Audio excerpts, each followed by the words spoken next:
আজকে রান্না হবে খয়রা মাছের ঝাল। আজকে রান্না হবে খয়রা মাছের ঝাল। মাছগুলোকে খুব সুন্দরভাবে কেটে এবং ধুয়ে পরিষ্কার করে নেওয়া হয়েছে। এর মধ্যে দিয়ে দেওয়া হচ্ছে হলুদ গুঁড়ো,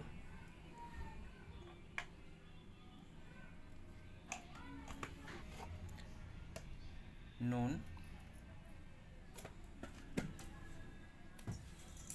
সব কিছুকে ভালো করে একসাথে মাখিয়ে নেওয়া হবে। নুন হলুদটা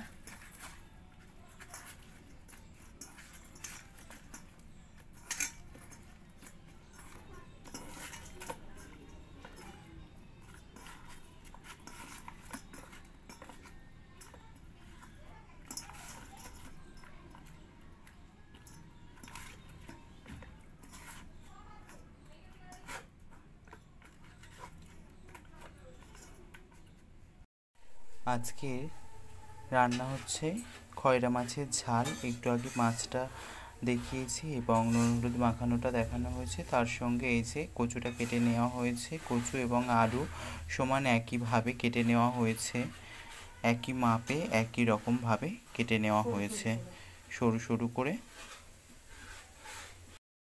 তেলটা গরম হওয়ার পর মাছগুলো দেওয়া হয়েছিল। এই যে মাছগুলোর একটা পিঠ হয়ে গেছে, এবারে মাছগুলোকে উল্টে দেওয়া হচ্ছে। মাছগুলো উল্টে দেওয়া হয়েছে, একটা পিঠ খুব সুন্দর হয়ে গেছে কালার, আর একটা পিঠ উল্টে দেওয়া হয়েছে। মাছগুলো ভাজা হয়ে গেছে, এবারে একটা একটা করে তুলে নেওয়া হচ্ছে। কড়াটা গরম হওয়ার পর দেওয়া হলো তেল।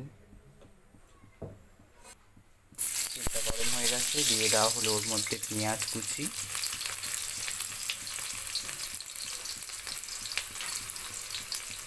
তেলটা গরম হওয়ার পরে পেঁয়াজগুলো দিয়ে দেওয়া হয়েছে। পেঁয়াজগুলো হালকা ভাজা হয়ে এসছে,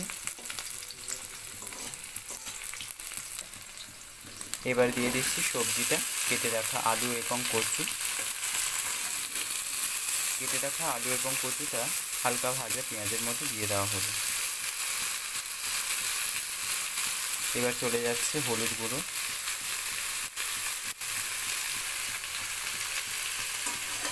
এবার এই পুরো জিনিসটাকে খুব ভালোভাবে এর সাথে মিশিয়ে নেওয়া হবে।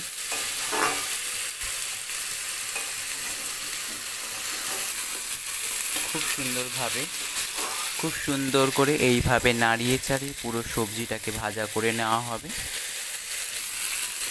কিছুক্ষণ পর পর ঠিক এইভাবে নাড়িয়ে চাড়িয়ে সবজিগুলোকে দেখে নিতে হবে কড়ার সাথে লেগে যাচ্ছে কিনা এবং ভালোভাবে ভাজা হচ্ছে কিনা।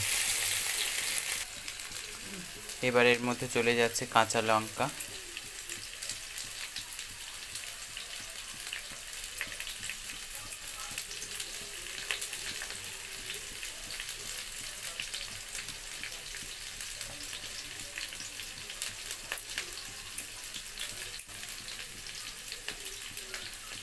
আমরা হাত দিয়ে কাটলাম না, কারণ হাত দিয়ে কাটলে হাতে জ্বালা করে, পরবর্তীকালে চোখে মুখে মনে থাকে না, হাত দিয়ে ফেলা হয়।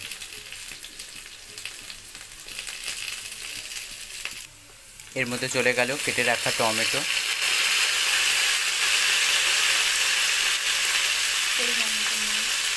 পরিমাণ মতো নুন।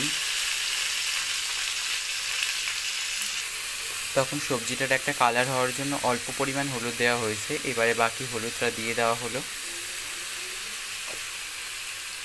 এবার চলে গেল লঙ্কার গুঁড়ো,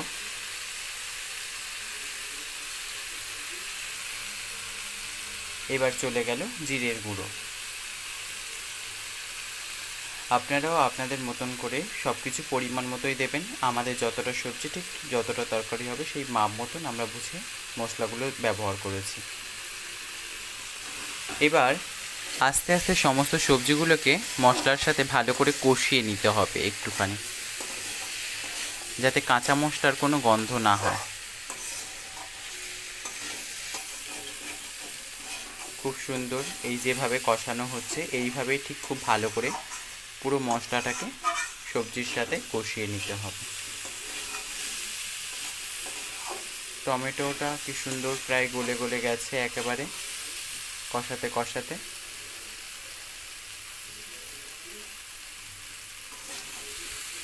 আমাদের প্রত্যেকটা রান্নাই হয় খুবই অল্প উপকরণে এবং ঘরোয়া পদ্ধতিতে। নিত্যদিনের রান্নাই আমাদের প্রত্যেকটা ইউটিউবার বন্ধুদের কাছে আমি তুলে ধরার চেষ্টা করি।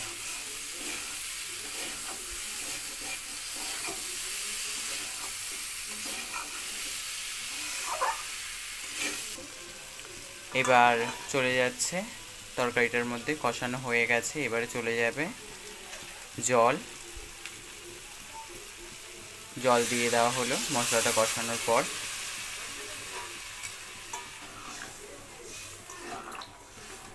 পুরো সবজিগুলোকে মশলার সাথে একটু নাড়িয়ে চাড়িয়ে দেওয়া হলো। আরও একটু জল লাগবে, জলটা পরিমাণে কম আছে, আরও একটু জল দেওয়া হবে। আরও একটু জল অ্যাড করে দেওয়া হলো। আবারও একবার পুরো সবজিটাকে নাড়িয়ে চাড়িয়ে নেওয়া হলো। তরকারিটাতে জল দেওয়ার বেশ কিছুক্ষণ পর কি সুন্দর ফুটছে, আরও একটু ফুটবে।